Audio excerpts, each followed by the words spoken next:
Go. Good morning, everybody, and welcome to this webinar on a comprehensive approach to business process management. This is Mohammed Hamoud, and I will be hosting Mr. Paul Harmon. Good morning, Paul. Good morning. Paul is the co-founder, executive editor, and senior analyst at Business Process Trends. He's an author of many books, including Business Process Change, 3rd edition. This webinar will last for 1 hour, 5 minutes of introduction. Then we'll have Paul presenting his topic during the next 45 minutes. We'll welcome your questions in the last 10 minutes of this webinar. You can ask Paul anything you want about this presentation. In the last 10 minutes, I will enable chat, so you can chat with us anything you want or ask direct questions to them. Please note that there will be a delay of 30 seconds. What you are hearing from us, it happened 30 minutes ago. So you can, with the interactive session in the last 10 minutes, you will take it into the consideration. So now I'm handing over to Paul from San Francisco. Paul? Good morning again. What I want to talk about this morning is business process management. What I'd like to do is to put most of the emphasis on management. It's common to talk, when you start talking about business process, to have it become very technical and to have people talk about the details of analysis. And what I want to do is talk about process as something that's very valuable for business managers. Process is a way of thinking about management. And there are other ways. In other words, when you think as a manager, as a business manager, how do you understand your organization? One of the ways you understand it is financially. You have spreadsheets. You understand the cash flows. Another way of understanding it is strategically. You have vision statements, you have organizational goals, you have initiatives.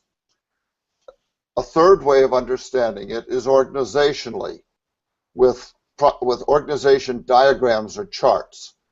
And a fourth way, which is less common for most people, is to think about it as process. Let me talk about each of those just briefly. The financial perspective basically looks at how you use money. And this is very important, and it's what every CEO is trained to do. You know, you want to find out whether if it's a for-profit organization, are you making a profit? If it's a governmental organization, are you staying within budget? But either way you do it, the idea, we're all used to this. We look at spreadsheets, we look at flow, we look at financial statements. When you do that, what if somebody says, this process is taking too long, it takes too long to deliver the product, or the product costs too much? What do you do at that point? You know what it costs, but you don't know exactly what's wrong and why it's costing too much.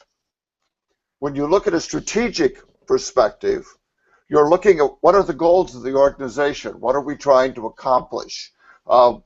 Most organizations set us up goals at the beginning of a year, and then they establish initiatives. We're going to cut costs by 10%. Nothing wrong with that, except if you're going to cut your costs by 10%, where are you going to cut them? What are you going to change that will save you that money? The organizational perspective emphasizes the roles of people and reporting relationships. Most organizations have an organization chart. It shows the CEO at the top, and it shows who reports to them, and it shows who reports to them. And you can look at a large organization and see it all in terms of who does what. The problem with that is the same as the other two. The perspective doesn't say where's the customer. It doesn't say exactly what's going on in each of those different departments. And if something's broken, it doesn't tell you what could be broken. The process perspective is unique in the sense that it focuses on how the organization gets work done. It does, I mean, process is a nice word, but what we're really talking about is a bunch of activities that people do that produce things. And the question is, some way of analyzing or looking at that so that you understand and can document and communicate what people do to get work done. The, the process perspective usually thinks in terms of a flow of activities, and the flow at the highest level, the flow crosses all of the different departments. You have activities that take place in research, designing new products. You have activities that take place in production, which to actually produce products. You have activities in finance that pay bills and pay employees and finance the whole operation. You have activities in marketing that promote the new things, and you have activities in sales. But if those aren't coordinated, in other words, if you think of,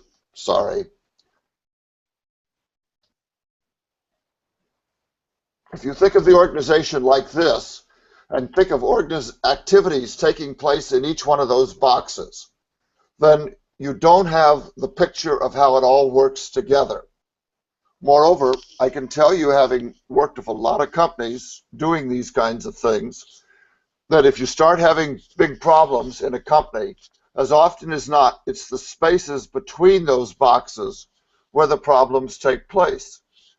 Marketing does something, but it isn't coordinated with sales. Or production does something, but somehow sales is out of sync with what's going on in production.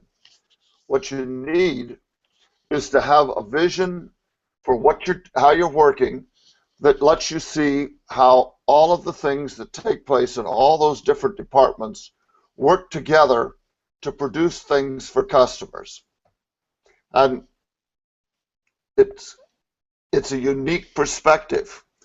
If somebody says to me, should we buy this new IT system? Okay, in the abstract, there's no answer to that. In other words, IT will tell you why you should buy it, and you'll end up saying, well, should I or not? The answer is, what is the process? What do we have to do to produce products for customers? And then how is that IT product going to help us do that process? And if you can't explain how IT is actually going to help get things done that produce value for customers, then you have a problem. And so the emphasis on understanding from when you get a new order in to when you produce products, from when you decide you're going to be in a new business to when you're up and delivering products, that's what process is all about. As a manager, you're most likely assigned some sort of a functional or departmental role. In other words, sales manager, or head of manufacturing, or head of some kind of reporting operation. The typical manager thinks of themselves in terms of an organization chart. And what do functional groups do? Functional groups are specialists. I'll say sales, I'm the head of sales. What's expected of me is to produce sales. But I have lots of things about what's a good salesperson, how do I hire them, how do I pay salespeople, how do I evaluate salespeople, how do I decide to lay somebody off and hire somebody else. These are all decisions that I make because I know a lot about sales. There's nothing wrong with that. In other words, we need departments or functional groups. We need people who are specialized and can do those things well. But those people also need to know how what they do relates to what's going on in other activities in other departments. So process is trying to get people to think not only on what goes on inside their department, but to think about how their department contributes to the whole thing. In effect, we want managers in a sophisticated organization. We want managers that are both functional and process. We want managers who think about the specialty they're in charge of, but we also want managers who think about how is everything organized together to produce value. So I'm the marketing manager. You look at the flow of that process across marketing and you realize that within marketing, there are things that are happening that contribute to that process. And we want that marketing manager to think of themselves both as responsible for what goes on in the process area, and also to think of themselves as responsible for coordinating how the marketing activities relate to the other activities that are taking place in the promote and sell product process or in the make and deliver products process. One of the things that always makes process thinking a little tricky is that its processes contain processes, and those processes contain smaller processes. And so I've got one process, which is everything I do to produce whatever it is we're selling to customers over here. The second process are these inner processes that make it happen, and then inside of those processes are even smaller processes. Let's just step back from that and do some thinking about what we're talking about here. A process takes some kind of inputs and produces outputs. And so whether it's a big process or a small process, it's something we draw a line around and we say, what are the inputs to that? What does it start with? What are the outputs? What does it produce? So if, in a classic example, the customer requests a copy. This is a copy store. Now that we all have printers that make copies, this is becoming less common. But it used to be in the United States that on every corner in a big city, there was a copy place, and you would go and take materials you wanted to have copies made of, and the store would take them and make copies and give them back to you. So if we think of the process as what happens in the process to make the copy store, customers come in with manuscripts, they give them to the people at the process store. The people in the process store make copies, the customer comes back, and he gets a whole set of copies. So process transforms inputs to outputs. So far I've talked about process as if the most important stakeholder was the customer. And in many processes it is. In other words, it's the customer that requests the copies, and it's the customer that gets the copies. But there are other stakeholders. And when you try to figure out what a process might not be working, you have to know about all the stakeholders. So one of the process stakeholders, in this case, is at the top there, what we've called Copies R Us Corporation. That could just as well be the CEO, the management of the company. They relate to stockholders if it's a for-profit company. They relate to shareholders. So in any case, they borrow capital and they use it to fund the company. So one of their concerns is what kind of return they're getting on the cash they're providing. They're also concerned of things about procedures. There are rules that senior management makes, and the make copy stores have to follow those rules. There are others. Equipment vendors. Make copy uses copy machines that are provided by an equipment vendor, and that equipment vendor has to maintain those copies. There are credit agencies. Make copies takes credit cards from customers and gets those credit cards approved. There are employees, the people who actually do make copies. In some operations, if the employees are not terribly expensive, it may be relatively easy to replace them. But in many operations, the employees are the key to the business. I happen to be in California, in Silicon Valley, out here. They make software. The most important people in those organizations are software developers, and they do anything they can to get the very best. They pay them the best salaries. They provide child care for when they come to work. They do all kinds of things to make their company the place that software developers want to work. So employees, in that case, are very serious stakeholders. Okay, so we're looking at processes.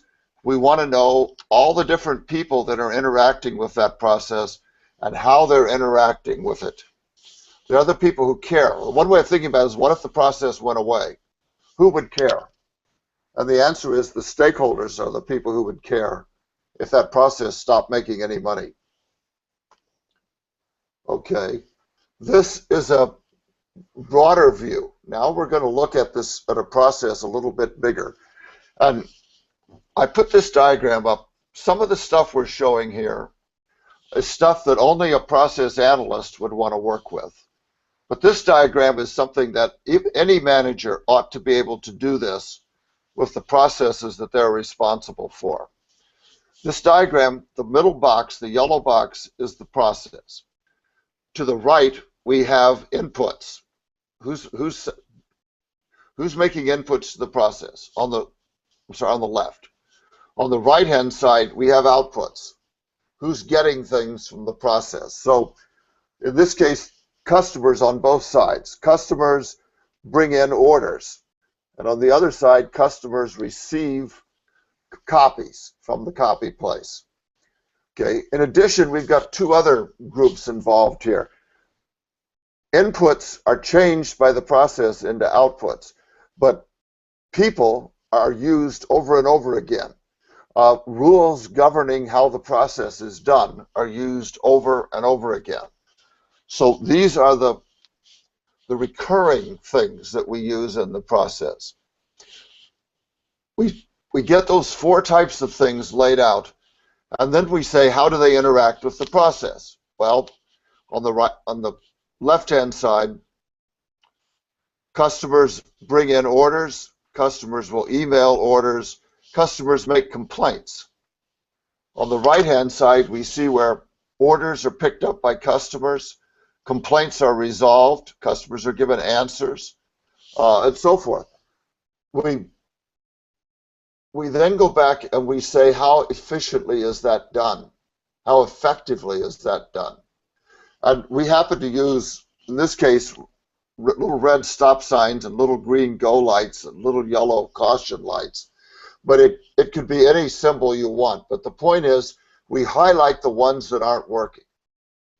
Okay, if you've got a process and you're the manager, and you get together 10 or 15 people in your organization and put this on a whiteboard, right in the middle, you put down what it is that you're responsible, what the process is you're responsible for, and then you put the inputs and the outputs and the different controls from the top and different support activities or enablers from the bottom. And then go back and look at all the different things that the group identifies. That group can be pretty quickly tell you, well, the order for delivery isn't working right. In other words, we get them printed up, but somehow when the customers arrive, they're never ready to be handed over. They're not packaged right. Something's going wrong. In other words, you're in a position to start identifying where there are problems with your process. In this case, the process has a website. So customers make email orders, but somehow the website, they have problems with the website. It doesn't come up.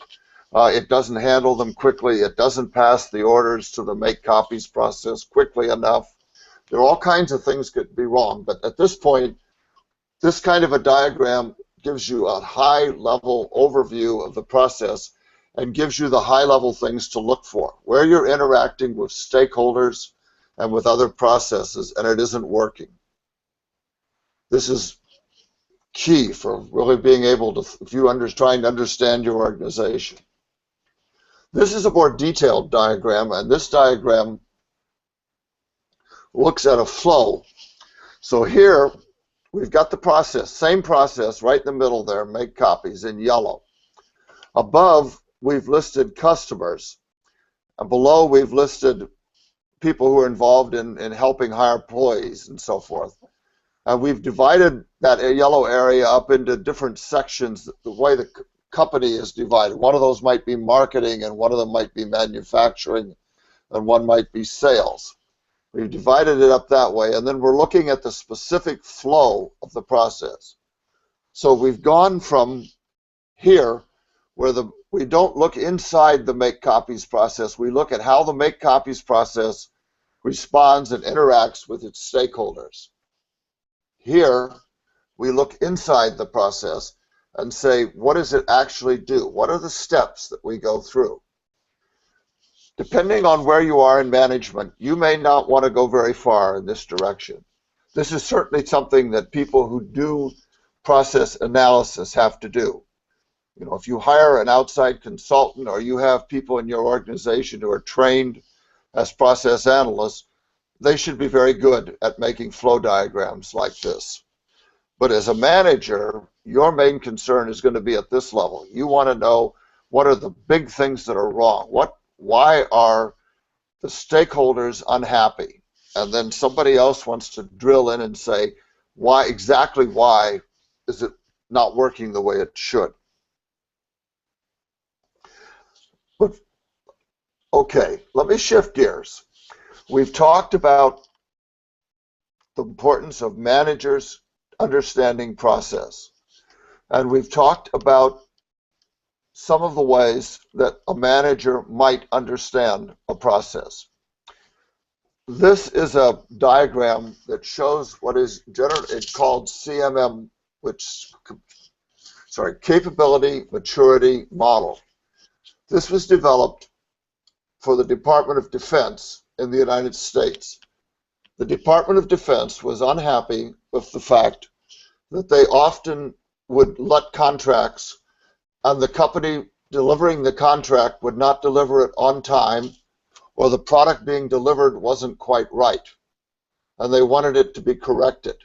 So they asked Carnegie Mellon University to come up with a model that would help them choose companies that would consistently deliver on time and on budget. And what Carnegie Mellon came up with was this. They classified organizations into level 1, level 2, level 3, level 4, level 5. And what they basically said was organizations that don't understand what they're doing, organizations that don't have processes that are well defined, organizations whose managers don't understand processes, don't deliver on time and in budget. What's important to having an organization that works well consistently over and over again and does things effectively is to understand, to have well-defined processes and to manage them. When you look at this, one of the things they did when they started studying organizations, and Carnegie Mellon, the CMMI, still goes out and surveys companies because companies now have to be certified to work for the DoD in the United States. So if you're not approved and you're not at basically level 4 or level 5, you're probably not going to get a major contract for the Department of Defense. Level 1 organizations don't have organized processes. Level 2 organizations are organizations that have done some process work. They've improved some of their processes, mostly at the work group or departmental level. But they've probably focused on their most important processes. But that's where they've stopped. Level 3 organizations have pretty much looked at the entire organization in terms of process. They understand all their major processes, and they understand how the different processes relate to each other. Level 4 organizations have trained their managers so that they systematically measure process results, and then they use those results to make management decisions. So level 4 organizations, the processes are well managed. And level 5 organizations, the process, everything below is done, and they have process teams. They have employees that work as teams who continually work to improve processes. Okay, it takes a while to go through these levels. If you're a level 2 organization, you can't jump to level 5. In other words, there's too much in here that needs to be done as groundwork before you can do this. So you go from 2 to 3, which means you have to move from understanding some of your processes to having a good idea of most of your processes. At that point, you have the measurement system in place, but you can train your managers to use the measures to measure processes and so forth. So you want to ask yourself where your organization is right now. But significantly, when Carnegie Mellon did this, they when they go out and they measure an organization to say where it is, what they do is they look at managers. They ask managers questions.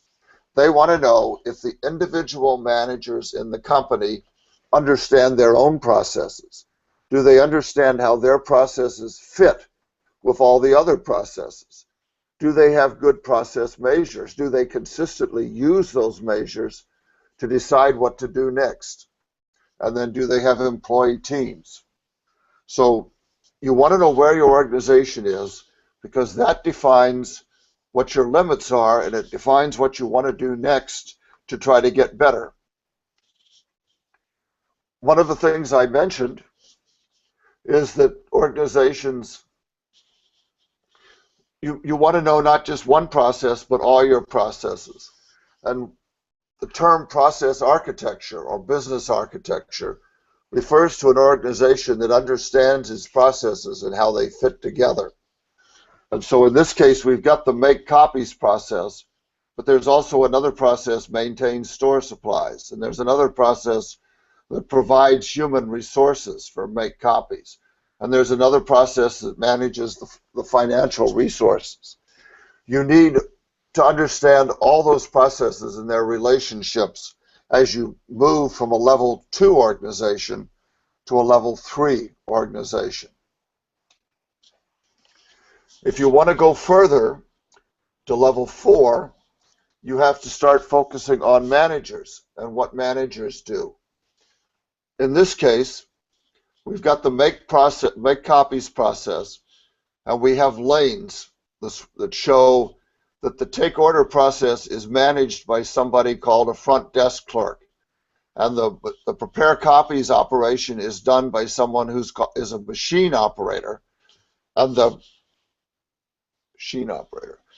the copies supervisor is the person who's responsible for all of these different types of employees. And then you flip that sort of on its angle and you say, okay, so I've got a process where my supervisor manages my make copies process. And then you can expand that and you get something like this. We've so far, we looked inside the make copies process. We knew what was there.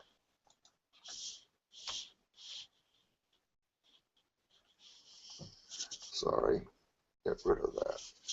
We looked inside the make copies process and saw what was there. Now what we're doing is we're looking inside the manager's process and say, how does a manager relate to the process? And we find out there are a bunch of different activities that the manager goes through that makes the process work. The manager plans and organizes work. They set goals. They establish plans. They set up the budget. They lead and communicate. It's the manager that hires employees. It's the manager that gives employees direction and suggests what they should be doing. It's the manager that works with employees to improve things. And they monitor and they control work. It's the manager who monitors processes. It's the manager who assesses risks. It's the manager who reinforces success, tells people they've done the job right, or if something's wrong, it's the manager that has to take corrective action.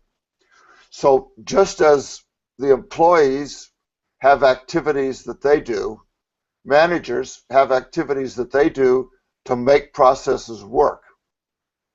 And I've just put some arrows on here to show the relationships. Somehow you want measurements on the outputs. Those measurements get fed back to the manager of the group. The manager looks at what's going on and they either praise things or they ask for corrective activities. The manager plans the budget and the schedule. The manager lets the employees, and if it's an operation that does things at different rates, the manager tells people what the schedule is for the week. If it's a engineering contract, the manager might tell people the budget or allocate budgets to different groups and so forth. So managers Managers are intimately involved in process work. You don't want to think that if you understand what the people are doing, you understand everything about process. You want to know what the employees are doing, and then you want to know how you as a manager can make that work effectively. I got up here, communicate with others. Um, as a general rule, if you're the manager for the process in scope, you want to know what processes are upstream, what provides inputs. You want to know what's downstream. Who are you sending things to if you've got that? And then you want some sort of a understanding, whether you call it a contract or a standard of some kind. You want understanding about the relationship between, when you provide something to this downstream process, what is it going to be like? How frequently you're going to provide it? What is the quality control going to be? How many inputs can be, if they're going to be defective inputs, how many per 100? You want contracts that state the relationships between your process and the other processes it interacts with. We're back to the idea, this is why it's important that you have an architecture. You need to understand, if you're in charge of the biggest process in the organization, it's easy because everything's inside. But almost every other process, as you drill down, your process relates to other processes. And you need to you understand those relationships, to have relationships with the managers of those other processes, and to have real clear understandings about how your process is going to provide for them. I mentioned earlier, if you go into a company that's having big process problems and you start talking, almost invariably, you've got more problems between the processes than you have inside them. In other words, you start talking to people about what's going wrong, and they're not going to say, my process isn't working. They're going to say, we don't get stuff on time, or they give us stuff that isn't up to spec. Vice versa. You ask this guy, he's going to say, gee, human resources gives us employees and they're not qualified to do the job, or they're not trained correctly. Supply doesn't come in on time. So getting not only your process in shape, but the relationships to other processes are key. And that's not something the employees can do. That's something the process manager has to do. Okay. There are all kinds of people who have been working on process for the last 30 years. And there are lots of different ways of approaching this. Some people are, let's see back here, sorry, wrong way. Some people are very focused on just looking at the inside of the process. Some people are very focused on the relationships between activities and customers. Some people are very focused on the flow between each of the processes. And some people are very focused on managing processes. And my message would be that you have to worry about all of them. If you want a methodology, if you want to train your people to do process work, you need to have training that is going to cover all of the different things I'm talking about. The BP Trends methodology was specifically designed to try to cover all of these things. We start off and we said there are problems at the enterprise level. How do you define a good enterprise architecture? How do you find out all the stakeholders that you have to be concerned with? There are problems at the process level. If processes aren't working, how do you redesign them? How do you analyze how the process works right now? If the process doesn't work because it needs something from software, how do you pass specifications off to IT? And then there's a whole collection of stuff down here that has, how do you build good training systems? How do you build good software systems? These are support processes that you have to interface with if you're doing good process work. And then there's the process redesign itself, and there's the management, the day-to-day management of process. How do you manage your process so that it produces good results? A good methodology has to cover all these things. And I think that's what the BP Trends methodology does. It's designed to incorporate all the different, it doesn't try to invent a wheel. In other words, we've spent 30 years learning about how to do process work. And Business Process Trends tries to use the language that other people use for what they've done, they've learned how to do well. What we try to do is integrate it and structure it together so that when you go to do this, you understand all of the different steps that you have to do. I've done a little bit about process, what processes are. I've done a good deal about process management. I've talked a little bit about methodology. What I want to wrap up with here is some case studies, just so that you have some concrete ideas about what we're talking about. Toyota is probably the premier company in the world that is an example of what's good about process. Uh, Before World War II, Toyota was a very small company in Japan, and it produced motorcycles and mechanical devices of various kinds. I guess in the 30s it was a loom maker, I say here. And in the course of, after the war, in the 50s, in the 60s in particular, Toyota moved into making cars. And at the same time they did it, they developed what's called the Toyota Production System. And it is a way of managing by process. Two guys in the United States, Womack and Jones, wrote a book called Lean. And they basically described what Toyota does in its production process and made it very popular in the United States.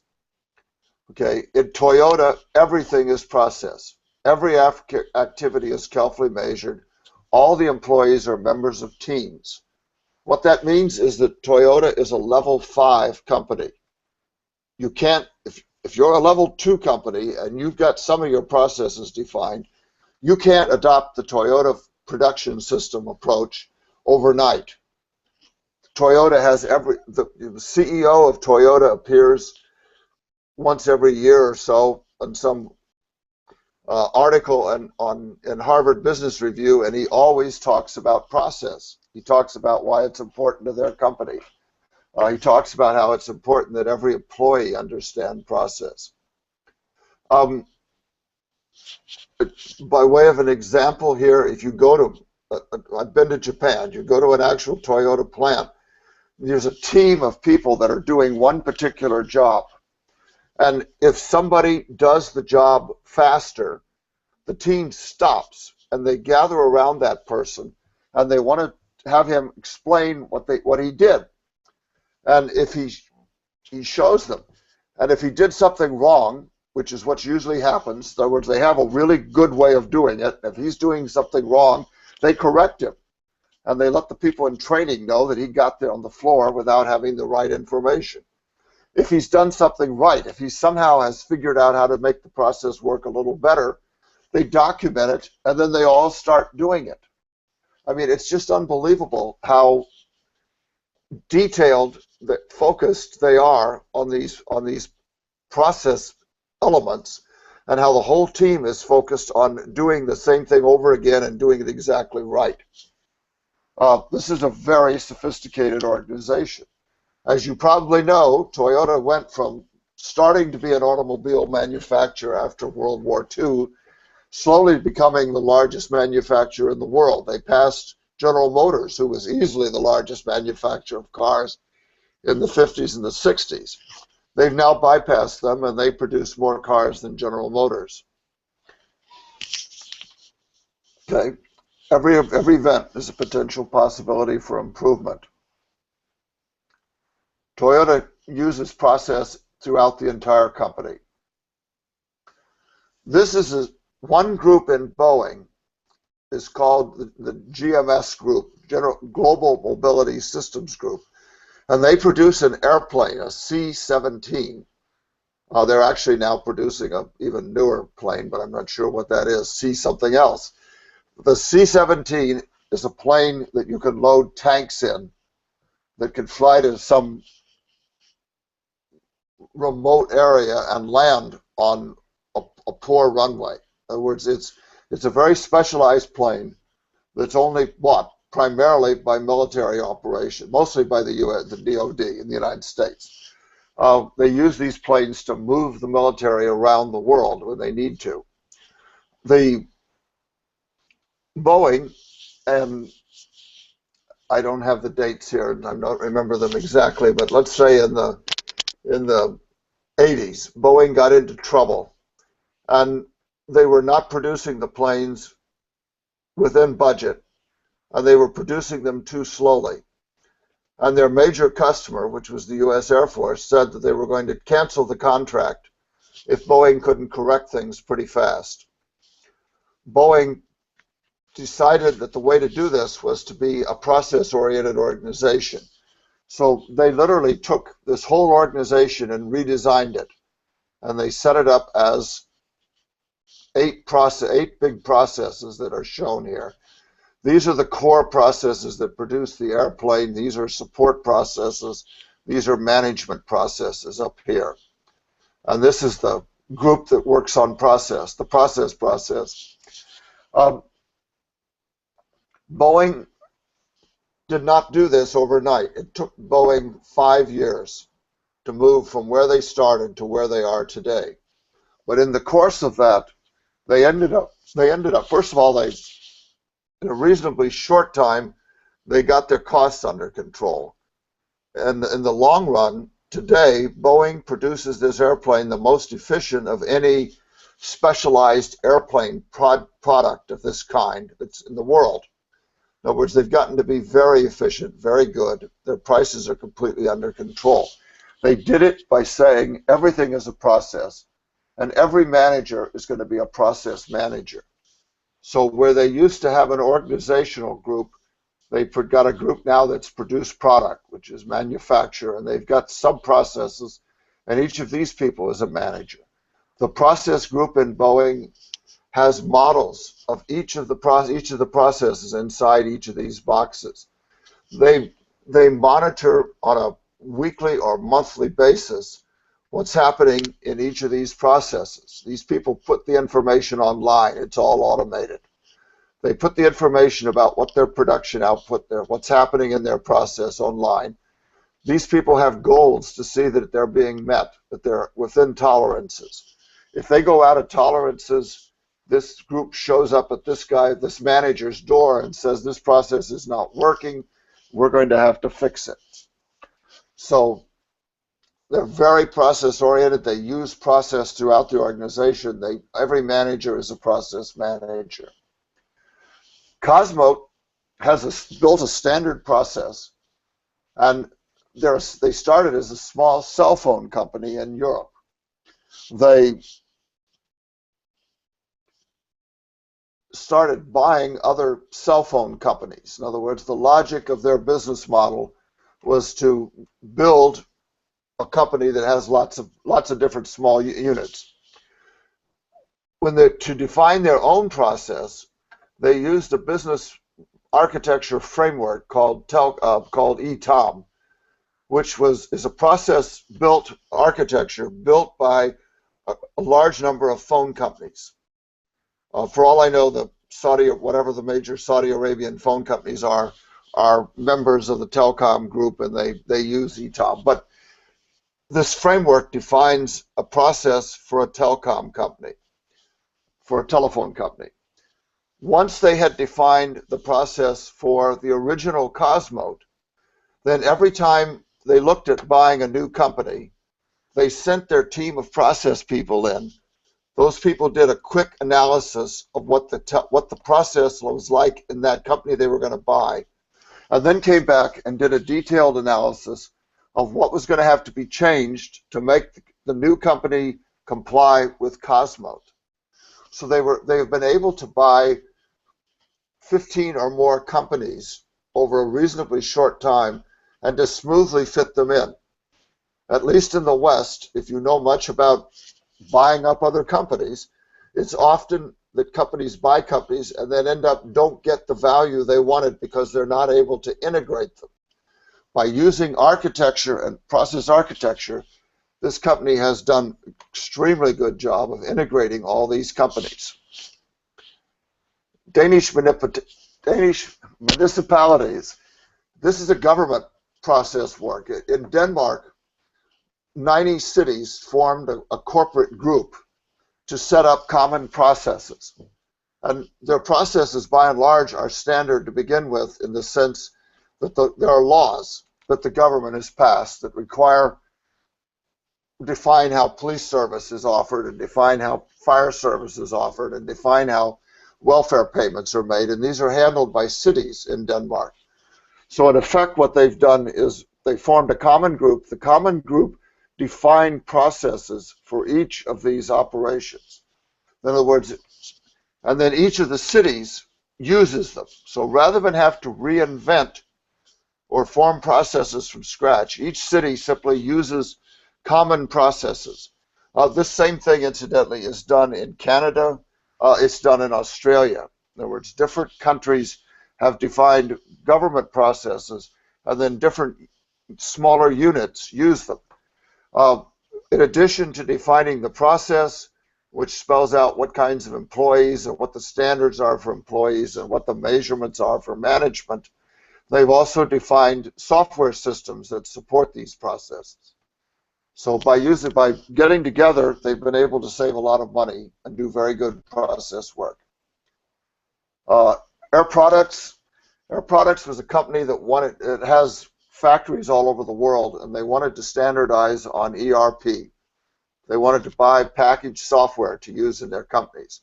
But their companies were so different in different countries that they could not buy standard ERP.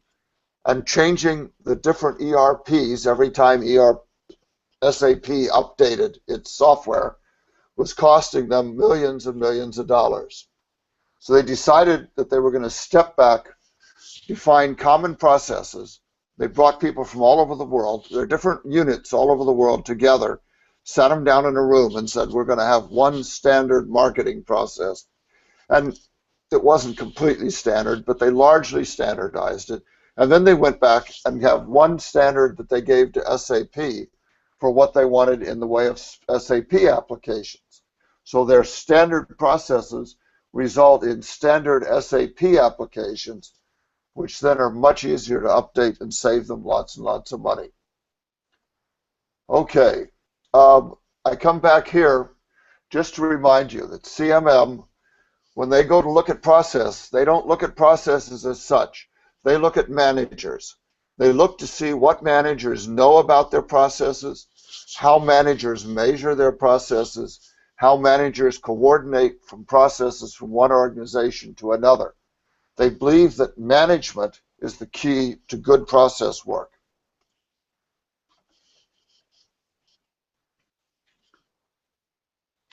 Without a process perspective, too many organizations break their organizations into departments. The term they use in the United States is silos. We have these big grain silos, and they separate each one's a tall stack. And so silos are things that don't talk to each other. You want to get away from that. The process perspective says everything is related because they're all steps that ultimately produce something of value for stakeholders. And what you as a manager want to do is you want to know where whatever you're responsible for fits within this context of activities. You want to know what's going to provide things for you. You want to know what you provide for somebody else. You want to have measures for that, and then you want to manage to achieve those measures. Okay, that's pretty much my message for the day. We're going to take questions at this point. I point out that I've said a lot of things, and I know I've said them fast, and I apologize. But if you want more information, there's a website, www.bptrends.com, and we have articles on all these subjects, and you can search the website. If you want more details on the methodology or any of the things I've talked about, ES Consulting in Saudi Arabia teaches courses about the BP Trends methodology. Okay, Mohammed, I'm going to turn it back over to you. Yes, so that is the end of the presentation. Thanks, Paul. We'll be very happy now to take your questions if anybody has. Please bear in mind that whatever you're hearing now, it happened 30 minutes, 30 seconds ago. There's a delay in the broadcast. So I will enable now the chat to chat with us and the questions, so you can ask anything you would like to. Your notes, we're happy to hear you out. So in the meanwhile, regarding Paul's last the addition of the business process change, if anybody, if you can see it in the slide 30, it is now under translation to Arabic edition, by the way, and it's on Amazon in English now, and we can help you to deliver it to you in Riyadh if anybody wants to. What else? I'm Thanks, looking Paul. forward. It Thank was you. interesting. I'm It looking was. forward to it. Mm, I've never seen anything I've written in Arabic before, and you will. English is nice, but let's say English is not beautiful. Arabic is beautiful, and so Thanks. it will be a great pleasure to see the book in Arabic. Thank you. A reminder also for the Excellence Days. We are preparing for the huge event next week, Paul, here in Riyadh in Marriott. The bad thing is the workshops are fully booked, but we have 2 days of excellence to have on process management excellence, and in general business excellence and organizational excellence. We'll talk about business process management, strategy, innovation, performance, and many things. Let's take the first question from Malik. Through the lecture, I heard the term that's called process-oriented organization. Is that a third kind of organization? We know only project-oriented and functional-oriented, or it is something different, depend on different criteria. I'm, Paul? I'm sorry. Could you repeat, explain the question a little more? Yeah, I'll What is summarize it. Yeah, Malik said that he heard about a term during the presentation called process-oriented organization. Is it process? a third kind of Okay, organization? okay. I I was using that term sort of generically or loosely. Some people try to have some term that they use to describe organizations that are CMM level 4 or 5. In other words, organizations that are take process very seriously. And process focused or process oriented organization is a term that refers to an organization that is taking process seriously. So, I mean, um, that's all it means. Okay, thank you. What else? By the way, the BB Trends, the website you told us about, I waited for, I anticipated it every month for the publishers and executives to have some great articles, and I try to share it on my accounts, social media accounts, and it's very helpful for the business process people to read and use it. Okay. Well, we have been publishing articles on BP Trends since um, 2003. So Mm. we've got more than a decade of articles, and all the articles are still there. And we this is not just me or the people who work for the our consulting organization. We publish all kinds of people's articles on BP Trends. Anything that's about process that we think the readers will be interested in, we publish. So we have thousands of articles, and you can search for them. So if you have some particular topic, like process-focused organization.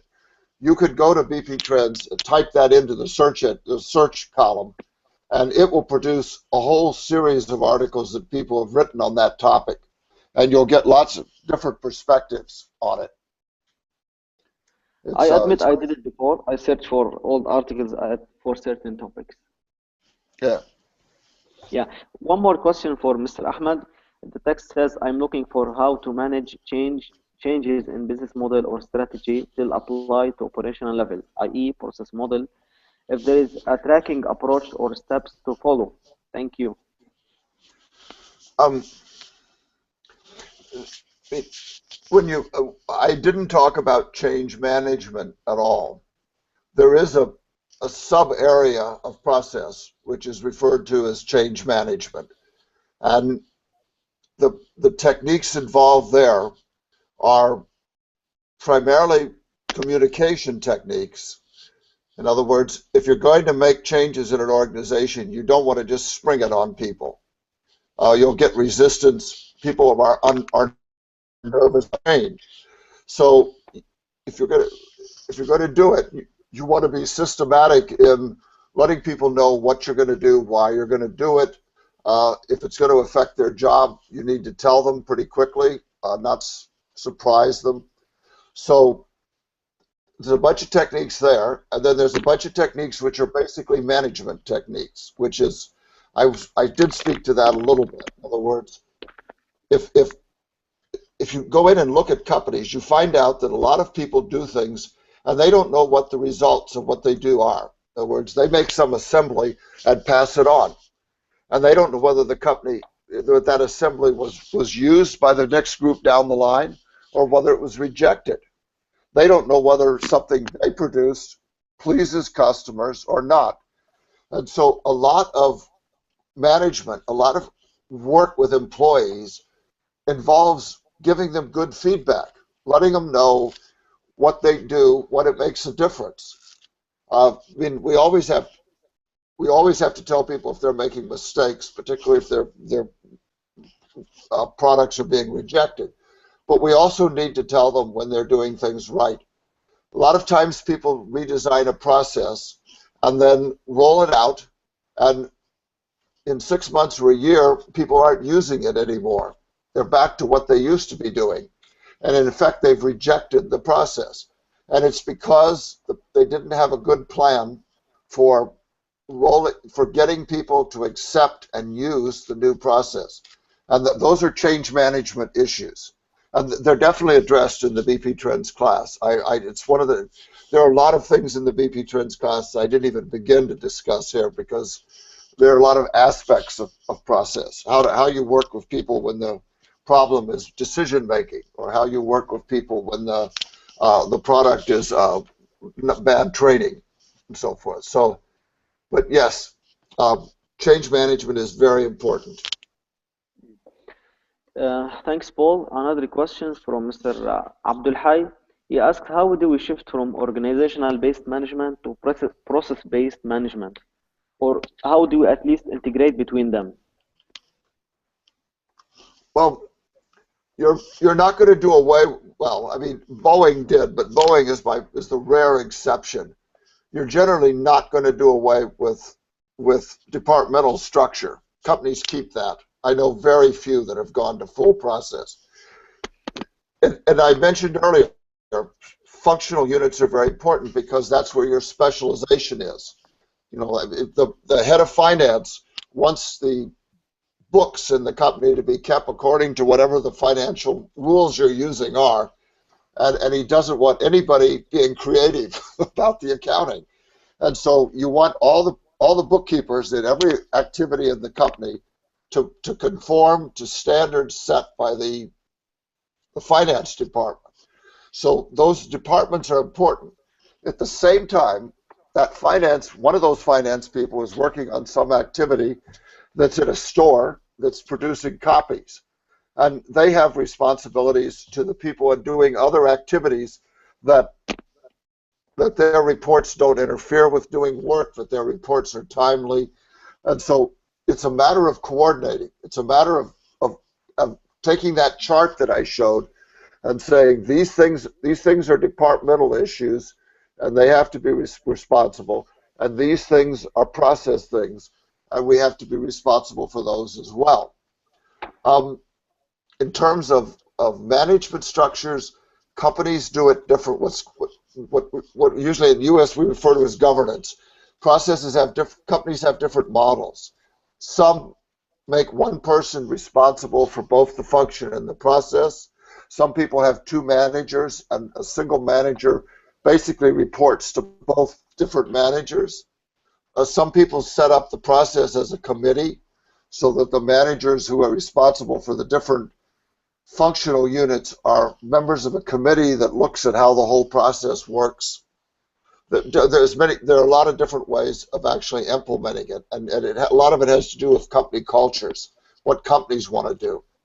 The key thing, however, is to address it. In other words, you're definitely going to have functions, you're definitely going to have processes, and you need to think about how do we assure that managers and people understand both types of relationship. Thank you. A question from Mr. Saleh about measurements. He asked, is there any easy way to help finding out the relevant measures or measurements to every process or activity? In other words, how to easily measure or find the relevant measurements to every process or activity? Well, I mean, ultimately the key to process measurement is to measure, is to take the key measure outside the process. In other words, if you got a process and it's producing automobiles, what you really want to know is, are customers happy with the automobiles being produced? So your first measurement is customer acceptance, sometimes customer rejects, what customers say about the product. I mean, there are lots of ways to measure it, but you measure the output of the process and its acceptance in the market. Then you back up from that. You say, okay, so each of the smaller processes is part of a larger process, and they're all part of a process that produce cars that satisfy customers. So you back in and you go backwards and try to find measures for each of the other processes. Um, in each case, it's an output of a process. So you're always looking at what the sub-process produces or what the sub-process. I mean, let's take something like IT. IT produces, well, it develops software, and it usually supports software. In other words, it keeps it running, it keeps the databases available and up to date. Okay, those aren't valuable in themselves. They're valuable to the degree that they support the company producing valued work.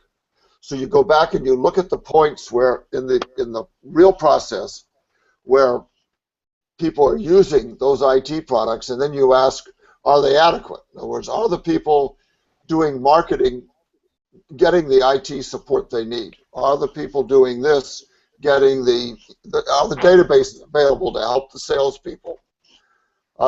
It's just, if you start thinking process, it's a little bit of a reorientation from thinking functional or departmental measures, but it ultimately is just as, it works just as well. But you usually start with the outside and back in, and you come up with the measurements for each process and then sub-process.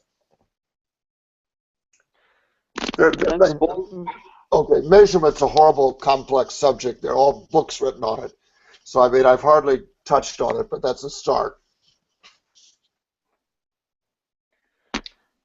Thanks, Paul. Another question is, and it will be our final question because our time is up. How effective is BPM without having a monitoring system? Without having a Monitoring system. Is it still effective? it's the last word I wasn't getting.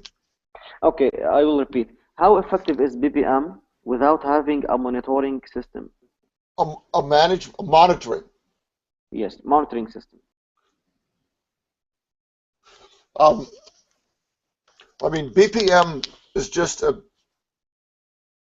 well, you can't, it's all, as you develop an organization, it all gets tied together.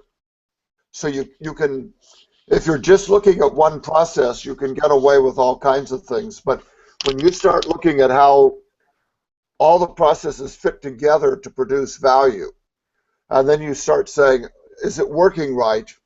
Then you need a monitoring system. And managers need to understand those monitors and measures and manage by them. So, and again, most organizations in the United States are level 2 organizations. They're level 2 going on level 3. Most organizations only have some of their processes understood, and most of them aren't doing a very good job of managing and measuring and managing them. So you can run a company without it, but the winners, the Toyotas of the world, are companies that have it all in place and all integrated. Um, they make sure that each of the pieces, it helps each other piece and it all works together as a system. Thank you, Paul. So this is the end. This is the end. Thanks for your presentation, Paul, and your time, and everybody who is listening to us right now. Stay tuned for more webinars coming soon. And everybody, please have a good day.